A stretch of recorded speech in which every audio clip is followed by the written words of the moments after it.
So when it comes to the kirtan, we don't have to worry about being quiet. Jaya Radha Madhava Kunja Bihari.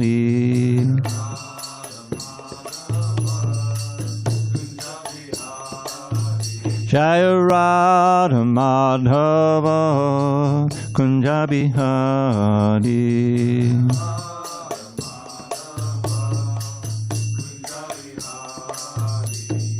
Gopi Janavallabha Girivardhari.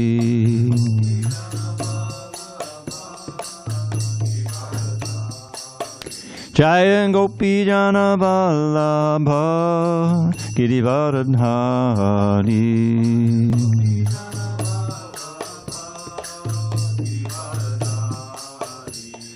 Yashodanandana Braja Janaranjana. Yashodanandana Braja Janaranjana. Jamuna Tiravanachari. Jamuna Tiravanachari. Jaya Radha Madhava Kunja Bihari.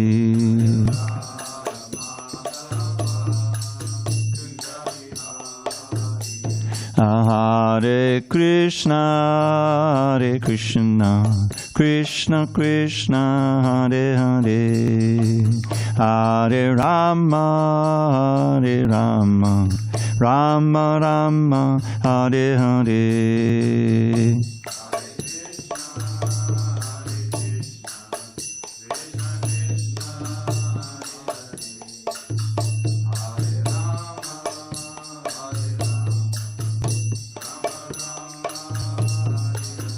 Hare Krishna, Hare Krishna, Krishna Krishna, Hare Hare, Hare Rama, Hare Rama, Rama Rama, Hare Hare.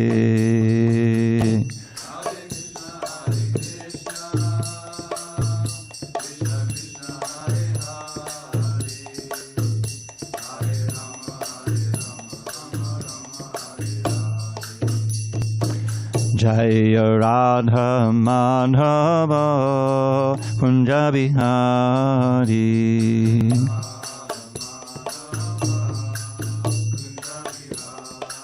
Jaya Radha Madhava Kunja Bihari.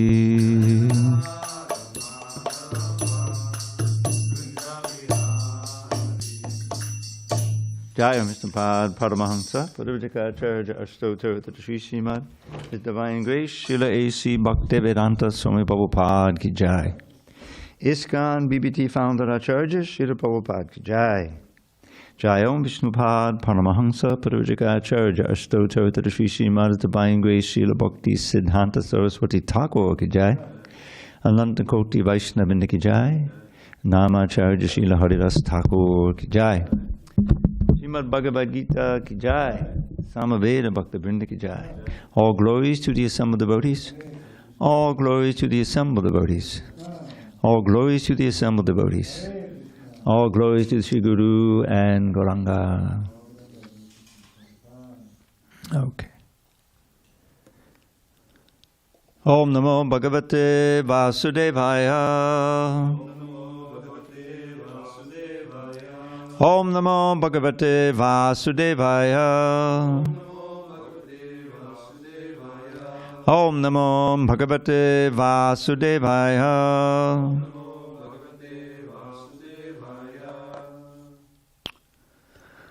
On this 7th day of November 2023 in San Diego, we're reading from Srimad Bhagavad Gita as it is, translation and commentary by His Divine Grace A.C. Bhaktivedanta Swami Prabhupada.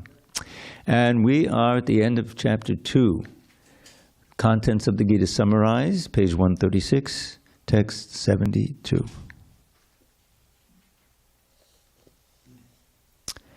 Esha Brahmi Stiti Partha nainam prapya vimuhyati stitvasyam antakalepi brahma nirvanam richati esha brahmi stiti partha nainam prapya vimuhyati stitvasyam antakalepi brahma nirvanam richati esha brahmi stiti partha nainam prapya vimuhyati stitvasyam antakalepi brahma nirvanam richati esha brahmi stiti partha nainam prapya vimuhyati stitvasyam antakalepi brahma nirvanam richati.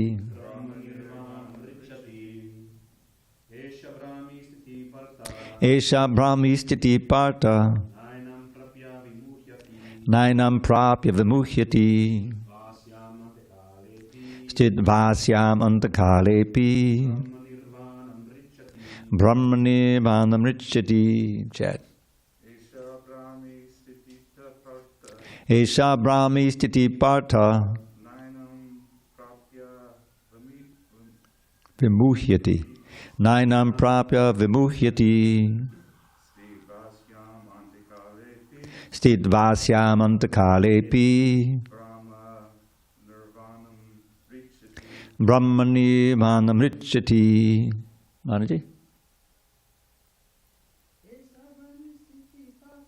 Esha brahmi stiti partha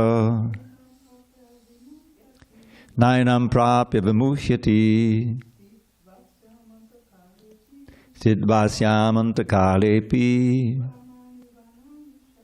brahma nirvanam richati. Anyone online?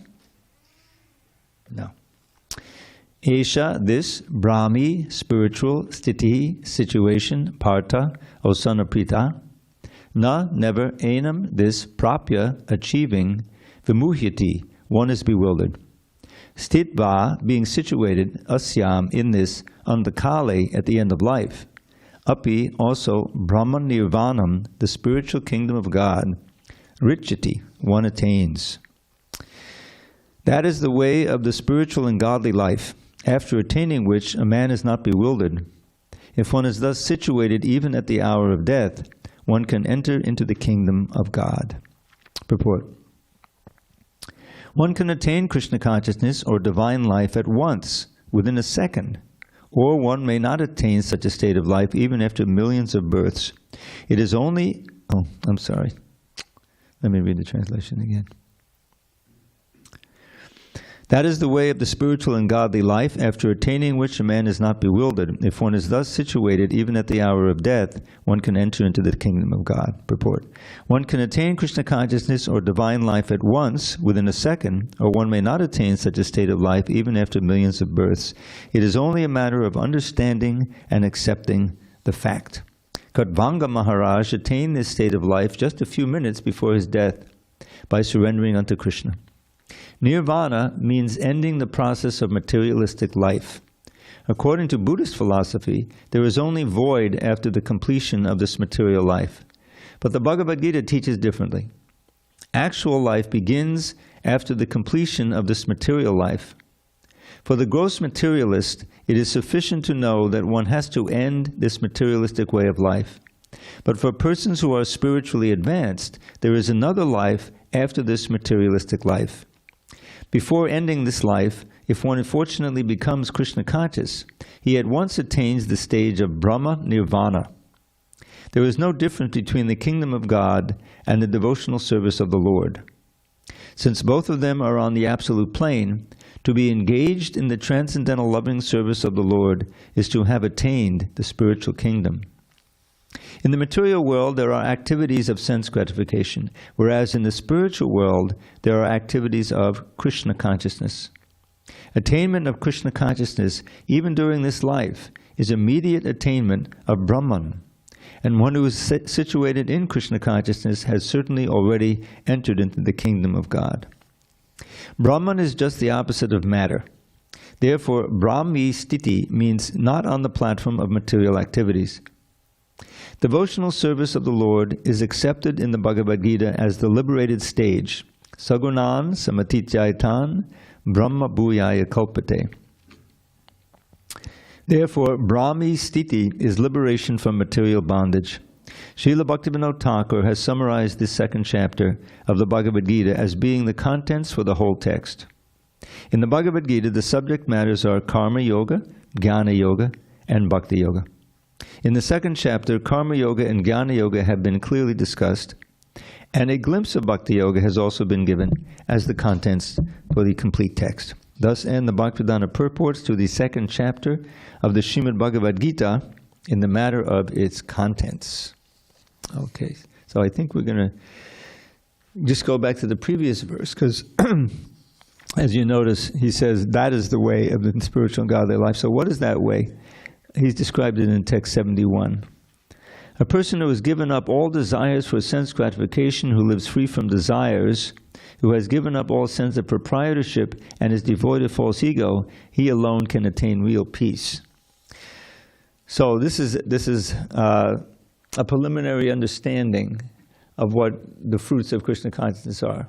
In this chapter, this idea of peace has been reiterated in several verses. And kind of the summary is there in this text 71. You may not remember yesterday we read about the realized soul being like a big ocean into which all these rivers of desire flow, but he never gets perturbed. And that's a key element. And Lord Chaitanya, I think I touched on this verse too. One of his devotees, actually Sarvabhauma Bhattacharya, wrote this verse which exalted Lord Chaitanya as Krishna, coming in this Kali Yuga in order to preach love for himself. That's the esoteric idea. And he gave this verse that's pertinent to the discussion here. He says, Vairagya Vidya, Dija Bhakti Yoga, Shikshatameka Purusha Purana, Shri Krishna Chaitanya Sharira Dhari Kripambudu Yastamaham Prapadye. So what that verse means is, it starts out with these two words, Vairagya Vidya, which are very important. Vairagya refers to the absence of attachment for enjoying sense pleasure in this material world. And a foundation for that detachment is vidya, or knowledge. And actually we experience this all the time. If you are attracted to something, say some food stuff that was your favorite, and it was prepared very nicely, it has all the right fragrances and everything, but then you learn that some poison has been added to it. Immediately your desire for it is killed, isn't it? By that knowledge, oh no, thank you. Thank you for telling me, so you don't want to touch it. So similarly, we are told again and again that the engagement of the mind and the senses in trying to enjoy subtle or gross sense gratification is a kind of poison. And what's the result of the poison? Another birth in this material world, to suffer old age, disease, and death, and the threefold miseries. Do I have to go through them again? Maybe I do. It's worth it. It's worth it. Because the knowledge of them serves as a brake, should serve as a brake to us getting tempted to enjoy them. So let's just think about climate change, okay? I hope there's no one in here who doesn't believe the climate is changing. I mean, you may not know exactly why it's changing, or but it's changing. I mean, I've been living here for 34 years, and it's definitely changed. This tree out here used to bloom in the spring, and like weirdly, it started blooming just a few weeks ago. We used to get all these flowers off of here and off into the deities. Now we got some, but what is that about? And I remember what was it? It wasn't the middle of summer, I know. It was the end of the last winter. It got so cold in the morning. I mean, in the 40s here in San Diego. It didn't happen. That was before we put the heat in. That was a year ago, And we could imagine, It's the Mongol Arctic time. You know, everyone's standing and shivering, and it's crazy. And birds. I've noticed. You know, we used to have a lot of seagulls. They would come out off the ocean, and they'd root around here on the alley or something. You know, where are the seagulls? And another thing, there used to be migratory birds. I came here in the late summer of '89, and soon it turned to fall. And there was suddenly I woke up and there were all these birds chattering and making a big racket outside my window. I was living down on Reed Avenue at that time, and they were migrating. They were migrating south from because it was going to be winter time eventually soon. And this was a classic. Apparently, they've been stopping here for forever. In other words, this was a spot because there was a lake just east of here that would serve, and they would get a stopping place. And that happened for years and years, and gradually it stopped happening. No birds, and that is a result of climate change. That is a result of climate change. I read about it. Billions of birds have perished in America and all over the world. And insects. You often think of insects as annoying, but certain insects are essential for agriculture, And there's an insect apocalypse going on. And so these things are happening, and then we read about these fires and, hurricanes more powerful than ever. So this is I wonder, is it an Adi-Daivic misery? But we're causing it, right? I mean, just let's assume that that's correct. That pumping in all these greenhouse gases are messing up the balance of things. And the Arctic is melting, right? Antarctic is also melting. That's really big. So that's the world we live in. For the most part, these things we're dealing with them as news stories. They're happening far away. We had a little scare here a month or so ago about 6 weeks about a hurricane hitting San Diego. I don't know if you were in town at the time. Yeah. All kinds of warnings were happening. Watch out, So I stayed home. I missed one morning program. I stayed home, I think.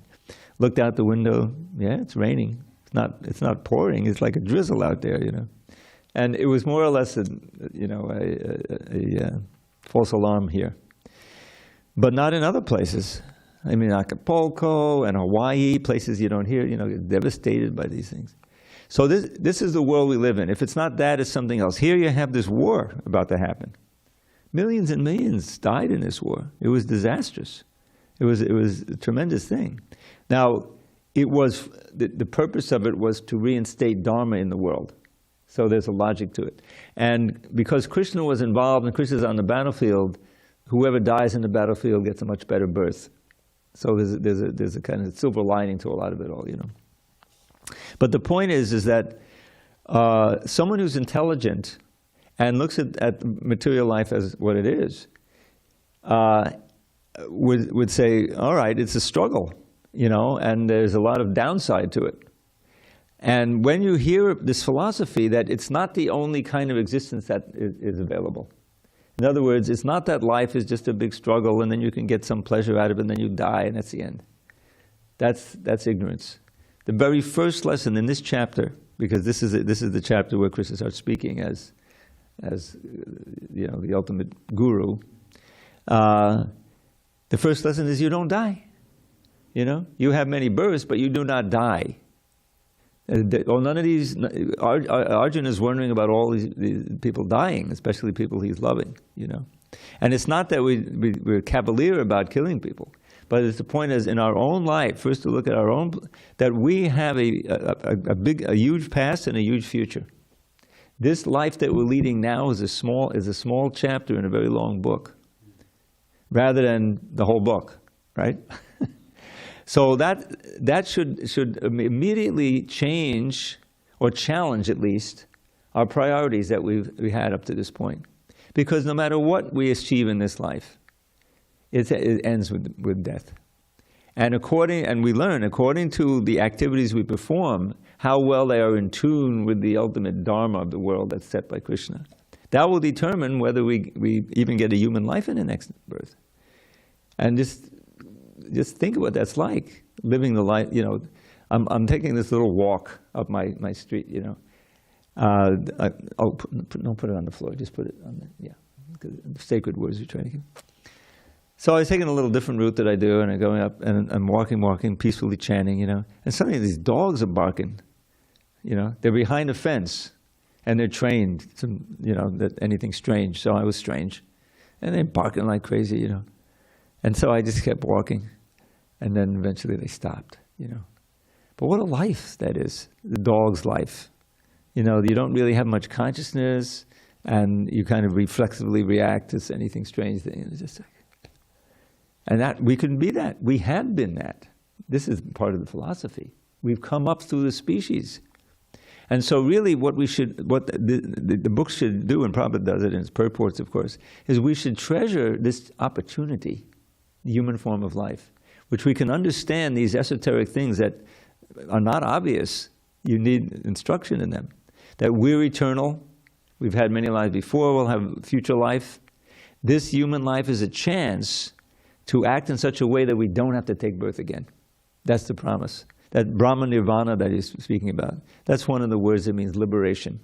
Liberation from the imprisonment of a physical body, which is unnatural for us. This is the whole idea, that we're kind of exiles. We're not in our natural environment in this material world. We don't belong here. But we had to come here because we didn't want to cooperate with Krishna in the spiritual world. It's like, it's very strict there because it's the land of love. You love Krishna, he loves you, you feel very secure and happy and blissful in that relationship. When you want to act independently, I'm the separate enjoyer, I'm the controller, okay, come to the material world. See how it goes, And that's the beginning of our sojourn in this material world, and it could be millions and billions of lives ago. So now, by the mercy of our wonderful line of Acharyas, realized souls, Bhaktivinoda Thakur, Bhaktisiddhanta Saraswati Thakur, of course, Srila Prabhupada, we have this knowledge been given to us. And it's not just theoretical knowledge, it's practical knowledge. If you have faith in it, then there's something to do. There's something to do by which you can realize it. And that's the process of devotional service. But in this second chapter, the basic emphasis has been on the existence of the soul, that we're spirit, not matter, that we're eternal, and we are in our hands. We have our destiny, according to how we act, according to what we do with our mind, what we do with our senses, what we do with our intelligence. We have these things as human beings. We can direct this way, that way, this way, that way. We don't act by instinct, like the animals. So this final section, I always go back to there's so many important verses here. But the whole idea is Krishna is telling Arjuna that you can't, your criteria for what to do and what not to should not be just your emotional feeling that you have for Bhishma Dev and so forth. I mean, it's laudatory. He's not a demon, Arjuna, but he's determining what to do, what not to, on the basis of his emotion.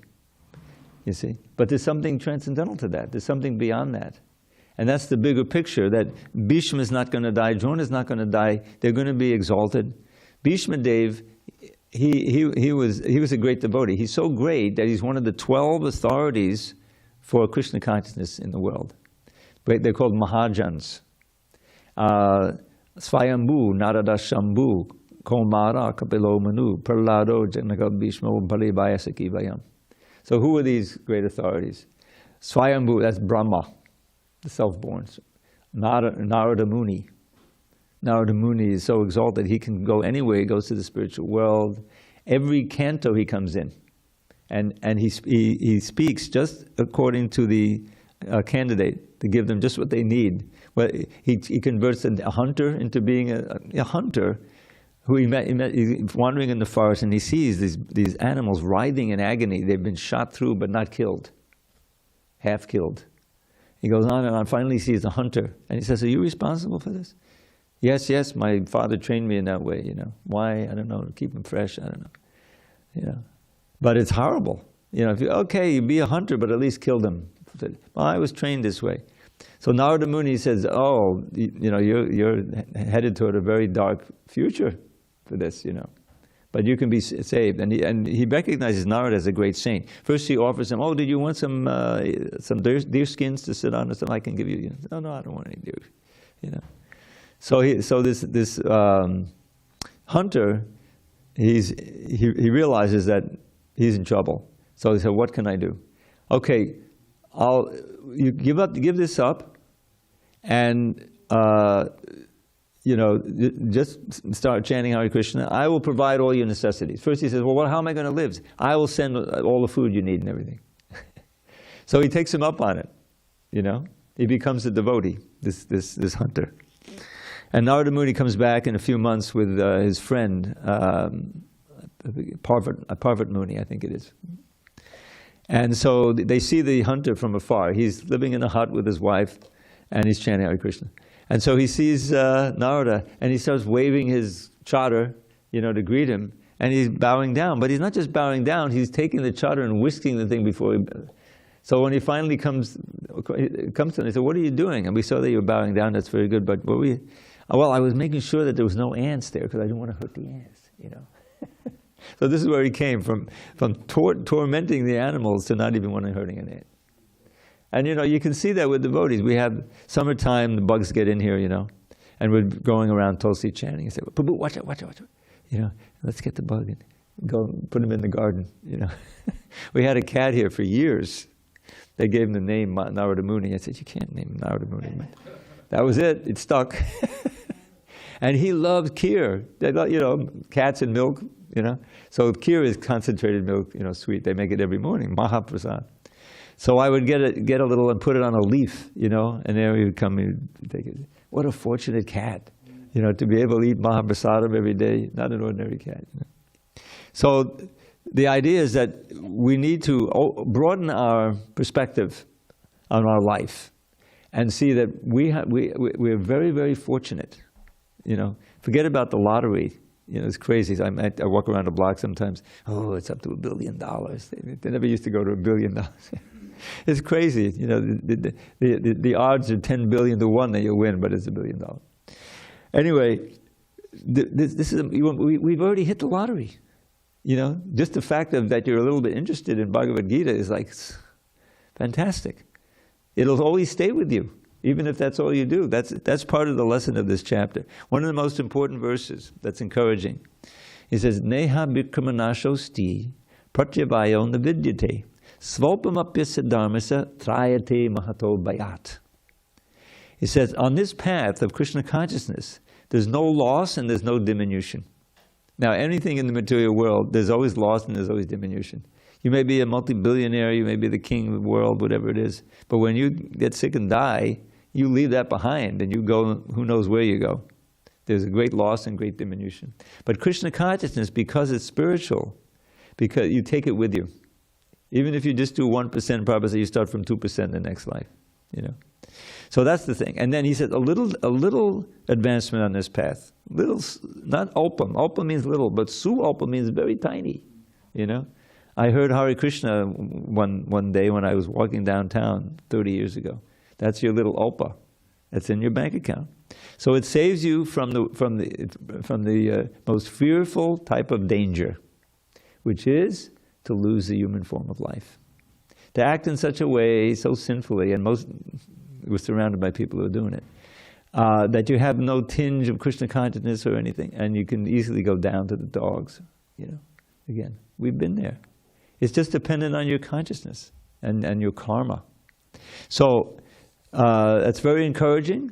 Let's try to be as Krishna conscious as possible. And here he's talking about how one can become peaceful.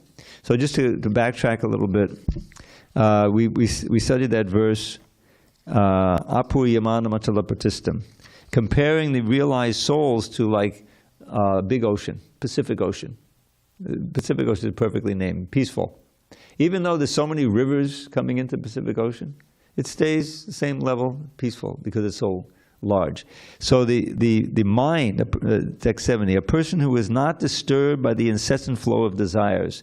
That means that there's so many stimuli for enjoyment that is surrounded, but is not responding to it. Why? Because he's enjoying within. We saw that with Srila Prabhupada. When he first came, because I lived in New York, I knew New York. There's a Times Square, world famous. Now it's become like Disney. They try to make it like Disney World, but for years it was like, all of these dirty movies and everything. It was like not a good place to be. So Prabhupada was walking in Times Square, trying to sell his books, looking for a bookstore, so he could make some prasadam. I mean, he was that was all he had of value with the books that he brought with him. He was alone at first, so he's not in the slightest. He has no slightest interest for going into those movie theaters. That wasn't, in other words, there was no attraction. We have so many examples like Haridas Thakur. Haridas Thakur. This is Vairagya Vidya and also Titiksha. Titiksha means tolerance, you see, because the whole idea to be Krishna conscious or practice any yoga, you have to get equanimity of mind. That things happen that are a threat or that are a temptation, and you're able to go through it without disturbing your mind. Unlike if you're on the material platform in the modes of nature, if someone's in the mode of ignorance, if any little slight, immediately you become furious. You're challenging my, like this, that's the mode of ignorance. Whereas the mode of goodness is that, it just rolls off your back. You don't understand. They don't really understand who you are, what you're doing, So that was the emblem of Srila Prabhupada, Vairagya Vidya to the ultimate. And it's a great quality to have, to be able to keep your equipoise in this world where there's so many disturbances. And it's necessary, to do that. So that's what he's describing here. The realized soul, a person who isn't disturbed by the incessant flow of desires or impetuses to enjoy, that enter like rivers into the ocean, which is ever being filled but is always still, like the Pacific Ocean, can alone achieve peace, not the person who strives to satisfy such desires. And so then this text 71, I gave a little explanation of one of the sentences in the purport that's changed. At first, Arjuna wanted to satisfy his own senses by not fighting. But when he became fully Krishna conscious, he fought because Krishna wanted him to fight. So, how to get peace? A person who has given up all desires for sense gratification, who lives free from desires, who has given up all sense of proprietorship and is devoid of false ego, he alone can attain real peace. And that peace isn't the peace of kind of just being oblivious. That's false peace. This is real internal peace, because you're not hooked into the modes of nature. You're basically transcendental to the modes of nature, and you're living in the what is called the Vasudeva state, or the state of pure goodness. And this is what we see again and again in the Bhagavatam, exemplified by Prahlad Maharaj and Pariksit. The 7 days. Can you imagine? No sleeping, no eating, no drinking, just listening to the Bhagavatam. And on that 7th day, say he gets to the 10th canto, and he's so eager to hear Krishna's Leela at that point. He says, Nivritta Tarshayat Upagiyamanan Babavshadat Shrota Mano Biraman Kauttama Shloka Gunanavarad Puman Vadajay Divina Prashugnat. This is like practically the only verse Prabhupada quotes in the whole Krishna book, because it's not meant, Sanskrit, but at the beginning of the preface, this is the verse. So what he's saying there is that when devotees who are pure devotees, sing the glories of Krishna. Nivritta Tarsha means free from desire, for thirst for material things. Upagiyamana, they're singing them. They're giving them to us. Bhavaushada, that sound vibration, or in the case of books, which is also sound vibration, is bhavaushadi. Aushadi is an herbal remedy. In this case, it's the remedy for the disease of birth and death. Yeah, bhava. Bhava means becoming, meaning old, disease, dying, born, old, disease, dying, round and around, becoming, the ocean of birth and death. Bhavaushada shrotan mano biraman. And it's not a bitter medicine. It's a delight for the ears and the mind and the heart. This is Krishna Gītā. a beautiful kirtan or description of Krishna's Leela. That's the medicine, but it's like wonderful, isn't it? Shrotama, ka uttama, who would give up the uttama shloka gunanavana, the description of the qualities of Krishna who is glorified in the greatest of poetry? Uttama shloka, that's another name for him. Who would give it up but someone who is like a gross meat eater, pashugnat, or is killing himself by, meaning that he's burying his chances as a spirit soul by indulging in gross sense gratification. So he's, Virikit is like, the emblem of detachment and austerity, and now he's going to hear the 10th canto. He's just ready for it, So we should also have that mood, and that is our salvation. Krishna comes, there's one beautiful verse at the very end of the Rasa Dance chapters, where Krishna says, Anugrahaya bhaktanam manusham deham astitaham bhajate tadrishi krida yashudva tatparo bhavet. Out of mercy out of my compassion for the devotees, for my devotees, I come in my original human form, once in a day of Brahma. You know how long that is? 8 billion years. He just appeared yesterday. 5,000 years is like nothing compared to that. So we're very fortunate. So I appear in my original human form and I enact these pastimes, replicas of the original pastimes in the spiritual world, which, hearing, attract the minds of my devotees, and they become dedicated to me. So that's what we should cultivate. And these pastimes are so attractive, and they've been described in such beautiful language. I know that the Sanskrit is kind of formidable, but I'm telling you, even just a little cultivation of it, and the Prabhupada is helping us with the synonyms and everything, I can help you. There's so many, like one of my favorite lines of all time. There's a book that Rupa Goswami wrote. He wrote the Nectar of Devotion, the Bhakti Rasamrita Sindhu, to give us the method and the goals of chanting, of practicing devotional service. That's what Bhakti Rasamrita Sindhu is. So he wrote out many other books also, and he gives us a summary of Krishna's Vrindavan Leela. It's such a wonderful thing, And so one of the lines he says, Navishashu Leela Langitahayana Gaga Vishkatanama Dasayana Ringana Mandita Nandana Keta Namanandi Matapita Gokala Chaitana. Just the rhythm of it is attractive. So he says, after a year of his little baby Leela, Navishashu Leela, where he's learning to crawl, and there's this demon in the cart, he knocks the cart over, right? And it's not the Damodar Leela, this is like even earlier than that. But after a year of that, then 1-year-old Gargamuni comes to give these wonderful names to Krishna and reveal who he is, to a degree. But then the second line says, Ringanamanda, with his crawling, he decorated the courtyard of Nanda Maharaj, delighting the minds of all the residents of Vrindavan. So somehow that line, this Ringanamandita Nandanaketa Namananimatapa the Gokala Chaitana, that one line can send you over the moon. So this is what the great souls are doing. They're hearing and chanting and glorifying Krishna, and they're living on cloud 9, no matter what's happening in the material world.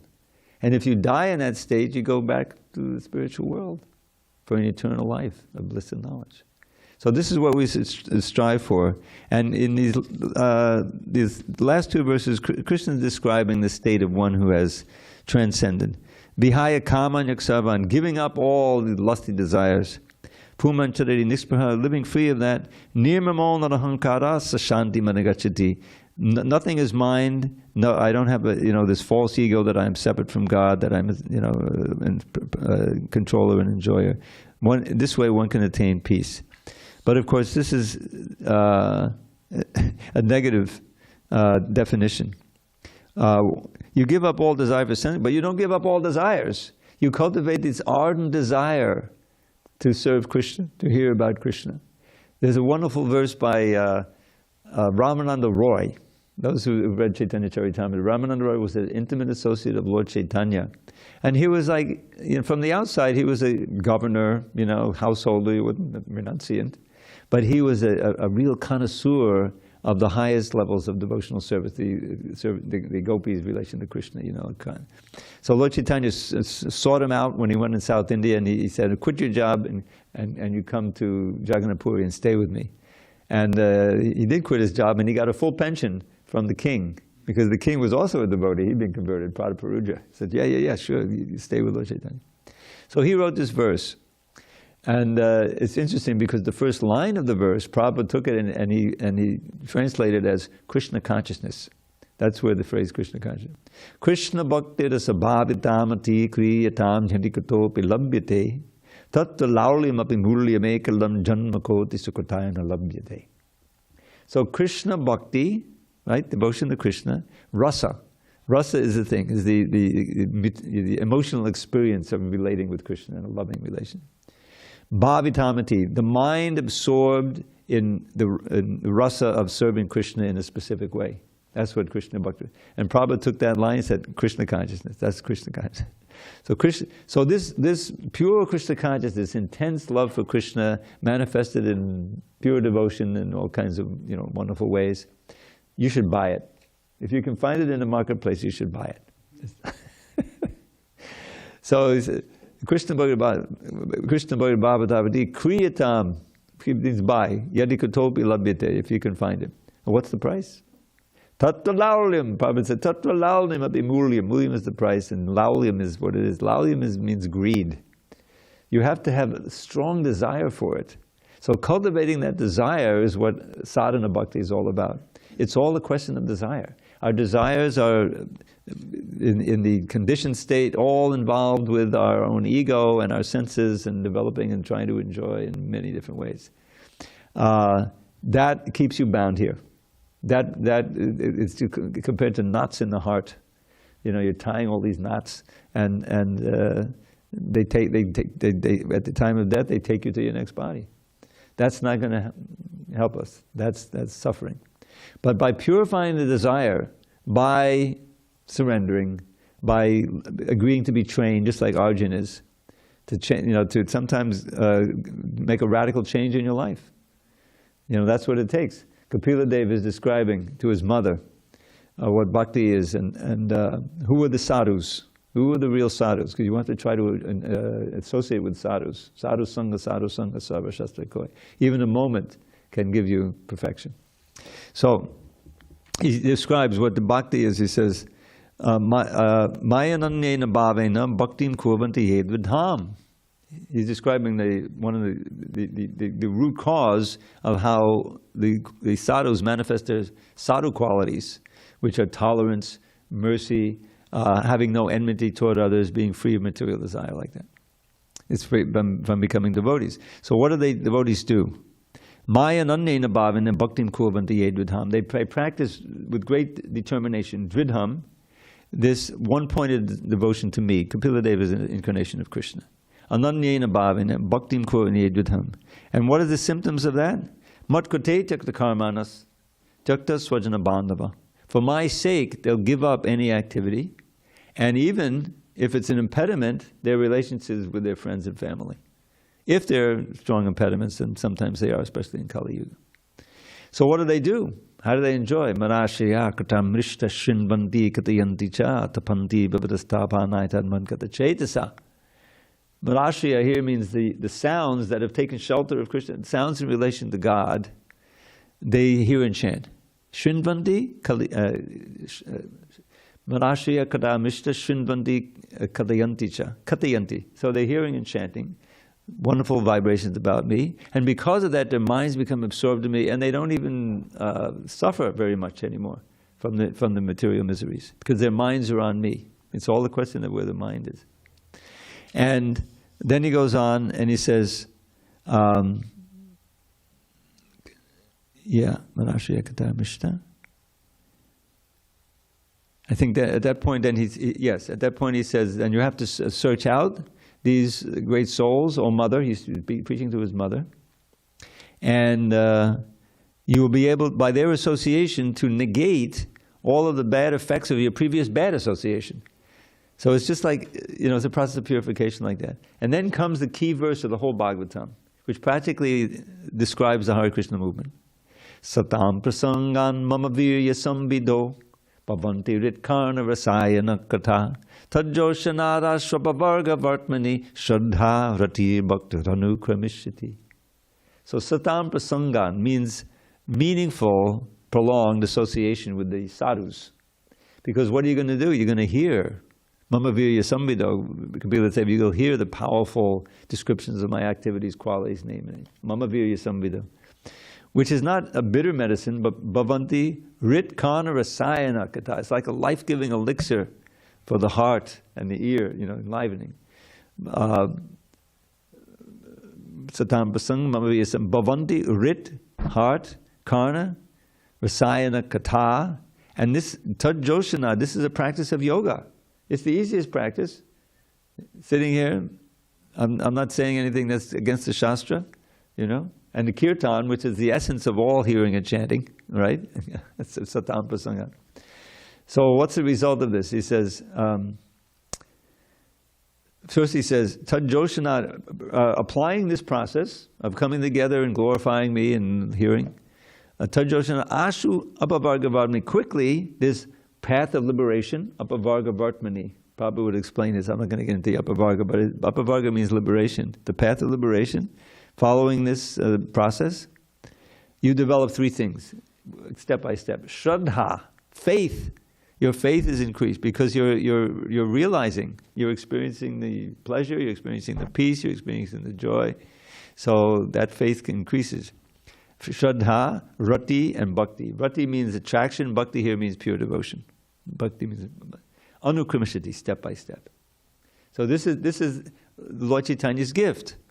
Of course, we get his main gift is this Sankirtan, because that's the essence of hearing and chanting. You come together, you chant together, you chant, I hear, I chant, you hear, right? And then the magic happens, if you do it sincerely, right? So that, Lord Chaitanya gave that. But as well, he also, he didn't write so many, he wrote the Shikshastika, but his students wrote such important books. The Bhakti Rasamrita Sindhu, the Brihad Bhagavatamrita, the Laghu Bhagavatamrita, Jiva Goswami Shatsandarbhas, they all codified it with these incredible Shastra. So we have all these advantages. It's been manifested by Prabhupada's great effort and his followers. I knew this devotee named Kushakrata Prabhu, who dedicated 20 years of his life just to sitting and translating these Shastras. And I was with him, and he introduced me to them, and oh my God, such wonderful. This Indranila song. All right, we have just enough time. I'll give you the Indranila song. You've heard it before? Maybe you have. Anyways, you can sing it every day like Hare Krishna. Does it get old? No. Indranila mani mandula vana pullani pukasamanchta karna Krishna labhata kashora sihari sundaro jayati kunja bihari. I should have brought my little tambur thing. Tabla tambur. His smooth complexion conquers sapphires stunning to the eye. Kadamba blooms with fragrance full on each ear gently lie. His beauty is great, and by his chest where Gunja necklace stays, all glories to the Lord who in Vrindavan's forest plays. Radhika vadana chanda chakora savaballa vavaduta dichora. Chachari chatadatan chatachari charuto jayati kunja bihari. Chakora longing for the moon of Radha's radiant face, a thief purloining patience from the cowherd's wives apace, his expert rhythmic dancing winning all the gopis' praise. All glories to the Lord who in Vrindavan's forest plays. Now, this Sunday, we're going to celebrate Govardhan Puja. So this next one is about Govardhan Leela. Sarvatak patila kaula kapavat dvangsanena ritabasa bhagarva. Goshta Rakshana Kate Giridhari. Recognize the name? Leela Jayati Kunja Bihari. When Indra's sacrifice he stopped, he stole the Deva's pride by playfully uplifting Giri Govardhan to hide his friends and cows beneath the hill for 7 nights and days. All glories to the Lord who in Vrindavan's forest plays. Ragamandala Vibhusha Davangshi Vibramena Madanosa Vishangsi. Stuyamana Chaditak Shukashari Shenabir Jayati Kunja Bihari. Shukashari means the male and female parrots. They're also singing. Heartwarming, warbling melodies adorn his flute which sings of Cupid's fest. To him unending happiness it brings. The parrot pair his loving pastimes never tire to praise. All glories to the Lord who in Vrindavan's forest plays. Shat kumbha tuchihadu tukula Kekachandaka Virajita Chula. Namyayovananda Sadvajanari Ranjano Jayati Kunja Bihari. His glistening garments steal a splendid glow by gold possessed. No, his glistening silken garments steal the glow by gold possessed. His crown of perfect peacock plumes defeats all other crests. Vrindavan's radiant girls rejoice to see his loving ways. All glories to the Lord who in Vrindavan's forest plays. Vibramochat, no. Shata kumbha duchihadu dukula keka chandaka virajita chula. And Nambyayovanala Sanvajanari Ranjano Jayati Kunja Bihari. His,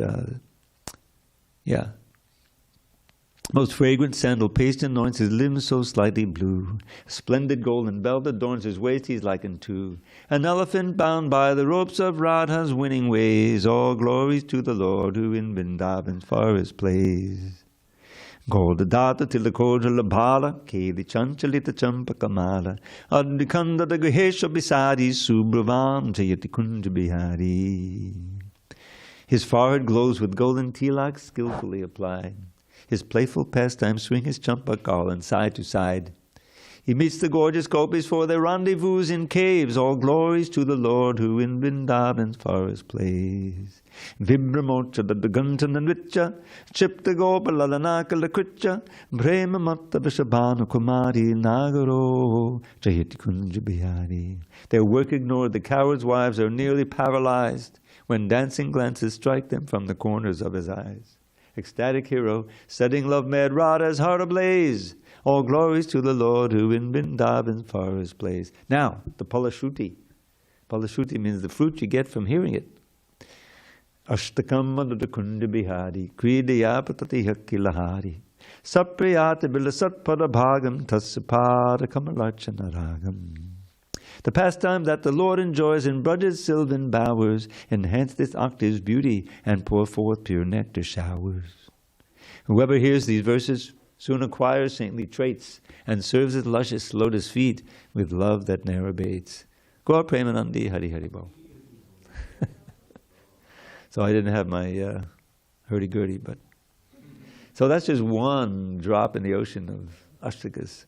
And the meter, that meter is there in the Bhagavatam, in the 35th chapter, 10th canto, with the gopis singing. Bama Bahankata Bama Kapola. They're saying, oh, Krishna has his left shoulder on his left cheek. He's got one of these long flutes. There's different lengths. Because I used to play the flute. To have the left shoulder like this. He's playing like this.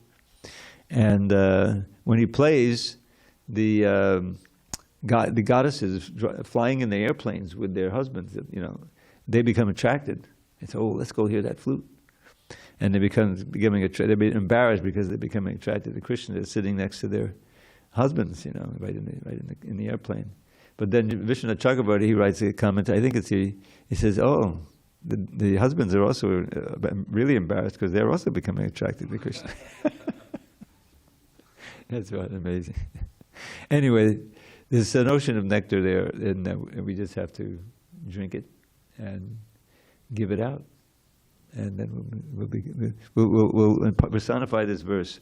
That is the way of spiritual and godly life, after attaining which a person is not bewildered. If one is thus situated, even at the hour of death, one can enter into the kingdom of God. So let's shoot for it. We got everything we need. We just have to have the desire and the determination. All right, last comments or questions? I'm sorry I didn't leave much time. Okay, yes, Prabhu. Sure. Oh, we have a mic because we have an audience out on the internet. So, earlier on you said that I don't think it's on. You have to really hold it till it lights up. There you go. Just hold it. Okay. Earlier on you said that satisfaction of material desires, material and sense desires is actual poison in this life. The translation of the Bhagavad Gita that I have just says that the wise man is in control of his desires, I guess. So I'm curious if you would elaborate on that distinction, why it's phrased sometimes as actual poison for this life. Yeah. Well, I mean, there are various statements like that, and for instance, Rishabdev in the Bhagavatam, he says, well, he doesn't use the word poison, but he says, Nunam pamatta kurate vikarma yadindriya priti apanot. Indriya priti literally means sense gratification. He says, those who are simply after sense gratification are mad. Pamattak. Kurate vikarma, because they perform all kinds of sinful acts. If that's the priority, then you'll do anything, in order to satisfy your senses. And eventually you don't even realize it's a problem. Like people go shopping, they go to Ralph's and they shop, they get the meat and they get the fish and they get whatever. And then, but there's a living being behind that. They're paying for the slaughter of animals, and they have that's a sinful activity, and it's a tremendous suffering awaiting them. So the point is that if that's all you know, then you're being victimized by your own mind and the allurements for sense gratification. Because what it does, it keeps you bound to this world. And you're looking for your pleasure and your safety and whatever in just relationships with the material energy. But eventually that you have to leave this body, and what determines your next life? That's what we've been told in the second chapter, and we'll be told more in the third chapter. Is that what you've done and the consciousness you've created by what you've done in this world with your mind, your senses, your intelligence, and everything. It all adds up. And if it's simply filled with cultivation of desires, which eventually you can't fulfill them, the body gets too old, you don't have the means to do it, it becomes very frustrating. Whereas Krishna consciousness, you always have the means. Hare Krishna, Hare Krishna. You can become fully satisfied internally. So the point is that what we ordinarily think of as just harmless gratification of the senses, what everyone's doing, is actually ensuring you're coming back, not getting liberated. Because it's your consciousness at the time of death that determines what your next body is going to be. That's the basic principle. And we're doing it every day. Every day we're forming that consciousness. If we're doing it in an unconscious way without direction, then we're sure, especially in this age, to be drawn into varieties of sense gratification. And we've seen some kind that can be so horrible. Drugs, for instance. Nobody starts taking drugs so that they'll become a zombie and suffer. You want to enjoy. But the problem is that particular means of doing it harms your body, harms your mind, harms your brain, and you can become tremendous suffering from that. I knew people in that. We probably all have. Liquor, is also another one. So the idea is that there is another platform of enjoyment, the pure soul contacting the Supreme Soul in Krishna. And that gives you a way of getting determined to discipline. Yes, it takes some discipline in order to give these things up. Like we have these 4 regs, 4 regular principles. Prabhupada wouldn't initiate anyone who didn't vow to keep them. No illicit sex, no gambling, no intoxication, and no meat eating. Well, no, meat eating is the easiest one, because as soon as you sit down to the first feast, Sunday feast, yeah, I can do without the meat, But the others can be a problem, But the sex and the gambling usually is, we had some people who couldn't give up the gambling. But basically it's the first 2, But if you get the higher taste, that's also in this chapter, of Krishna consciousness, then you can give it up. And after some time, I wouldn't dream of it, I personally wouldn't dream of it. There's no reason to. And that's, so the point is that there is another way of living where we can be peaceful and happy, and even in this life, and then ensure that at least we're making progress in going back to God and get free from this bondage of birth and death. So yeah, sense gratification, especially in today's world, is poison. And it is very dangerous. So we should chant Hare Krishna. So let's chant Hare Krishna. The curtains will open in a minute. All glories to Srila Prabhupada. I'm sorry, I think we're going to really went over time. But anyway.